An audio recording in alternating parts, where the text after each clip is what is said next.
And here we go. This is Mike Lodge, and it's a Monday, and I am the business advisor, and we're here to talk and chat and chit-chat and chica-chica and whatever else you want to call it, but we're going to sit here and talk.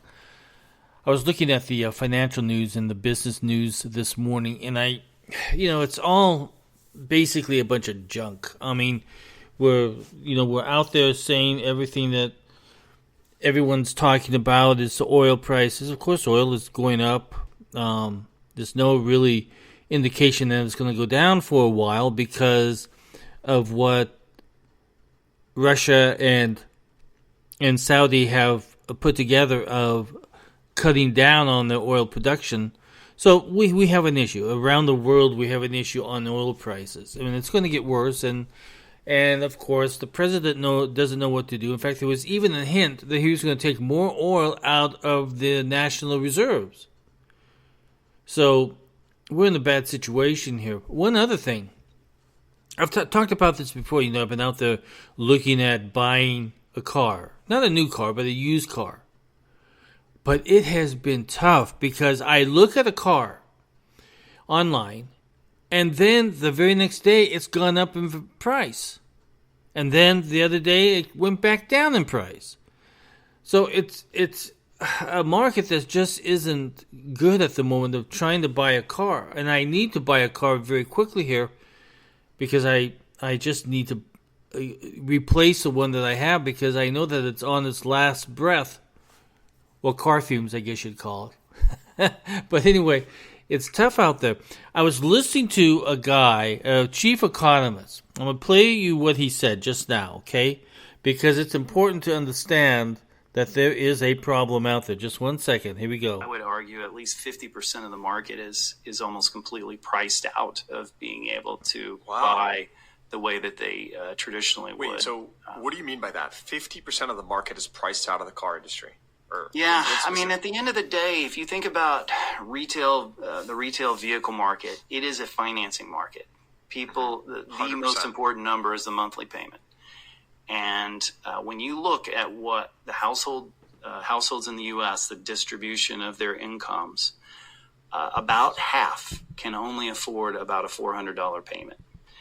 And it is really difficult to produce a $400 payment in either the new or the used market today. So that is a problem because a lot of these individuals who are going out and getting loans are taking the risk of going into great debt. And the $400 a month payment is kind of gone by the wayside because of high interest rates. And of course, people have gotten into these more expensive cars, and they have also gotten into a higher interest rate.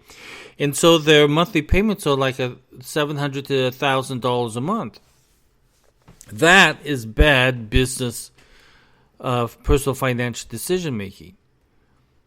But I'm looking at this and I'm thinking, my gosh, how am I ever going to get a car if only 50% of Americans can even go out and get a car? Because now I'm that part of the 50% probably that can't get a car on financing.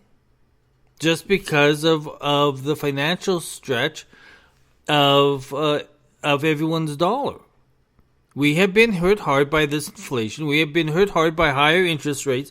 We have been hurt hard by auto manufacturers raising the prices on their automobiles so high that a lot of people just cannot afford these cars anymore. And I've been talking to a lot of these people. They need to start creating vehicles that Americans can afford. They can't afford a pickup truck at $75,000 and up. They can't afford cars that are $40,000 and up, basically, because the economy just doesn't support it anymore. When you're having to pay $100, $200, $300 more a month in cost to survive, it makes it difficult to go out there and buy a car that you may need. So I'm in the same boat as a lot of different people, is that we have sat back with our old cars, kept them running, kept them going, and hopefully nothing happens. Nothing big happens. I very seldom drive anymore. I very seldom, I can go almost a whole month now without putting any gas in the car. That's how I just stay at home and work out of my house. And the only time I really leave is to go out and get groceries. But that's probably the same bet as most of Americans today, is that they're trying to cut back on their driving. They're trying to cut back because it's a big expense when you look at it. When I first moved to South Carolina, I paid $1.75. This was 2 years ago. $1.75 a gallon here. Now we're at, I think we're, as of yesterday when I went past the gas station, it was $3.49 and over $4 for diesel. So you have to think a little bit and say, okay, I've got to make some good financial decisions here. I've got to stay within my budget. I cannot risk buying a car. I can't risk buying anything at the moment, because you've got to make sure that you've got enough cash in the bank just in case there is some type of an emergency. And I sit down and I do my budgeting and I say, okay, what can I do and what can't I do? And that's what all of Americans should really be doing, is sitting down and looking at their personal financial budgets. In business, we do it all the time.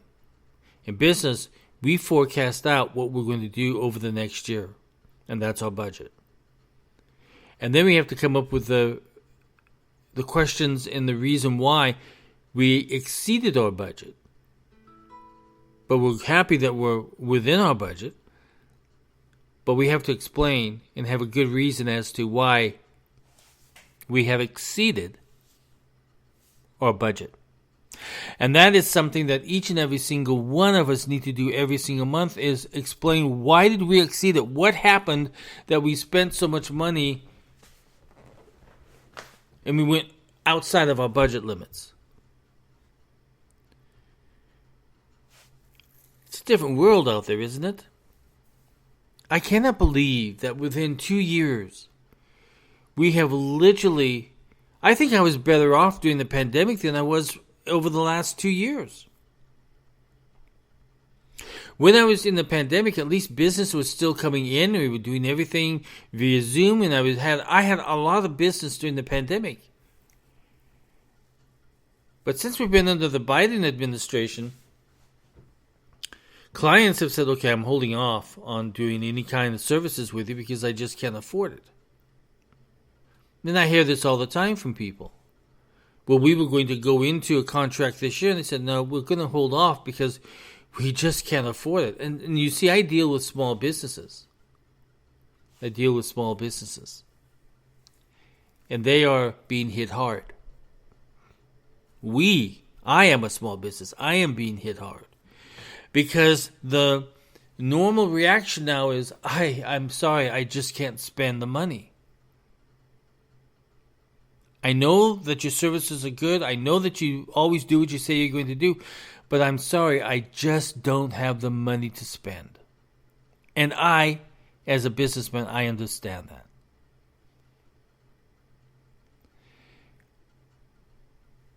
What are we going to do over the next year?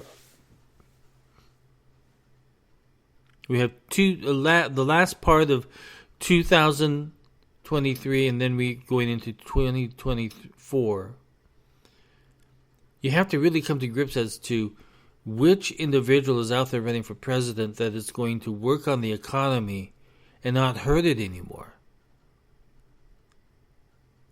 I get tired of listening to the Republicans all the time because they make all these grandiose promises. Yeah, we're going to do this, we're going to do that. And they make all of these promises, and the Democrats do too, but the Republicans on the economy make these big promises and then never do anything.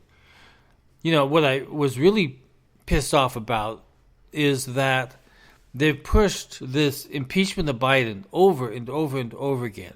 And I think that we can all understand that there was some criminality here. There was some bribery here. There was some unethical activity on the president's part and his son's part. I think we all can understand and agree to that. I mean, you might be a Democrat and you're going to try to fight me on it, but let's be honest here. That's what happened. There was some bribery going on. There was some payment for access going on. We have to admit that. And the Republicans are going, we've got to get rid of this guy. So now I'm hearing, like from Representative Mays that comes from South Carolina here, oh, we're probably not going to get into impeachment. We got to focus on cutting spending. So I know this, like on Marjorie Greene, who's out there pounding her little sticks together and everything, trying to make a voice for herself. Now she's not really even talking about impeachment anymore. So you have, they build you up and then they take you down. They make these promises and then they back out of the promises. And I've come to the conclusion that when you're talking about politicians, we're dealing with a bunch of idiots. We really are. We are dealing with a bunch of people who went to Washington not to work for us, but they went there to make their millions. And when they leave Congress, they've got their book deals, they've got their board seats, they've got money that they're making off of retirement, they're getting all kinds of different things. And they leave there on a $150,000 salary, and now they're worth over $20 million. You wonder how that happens when you're in politics, right? When politics was originally set up so that you went there to represent,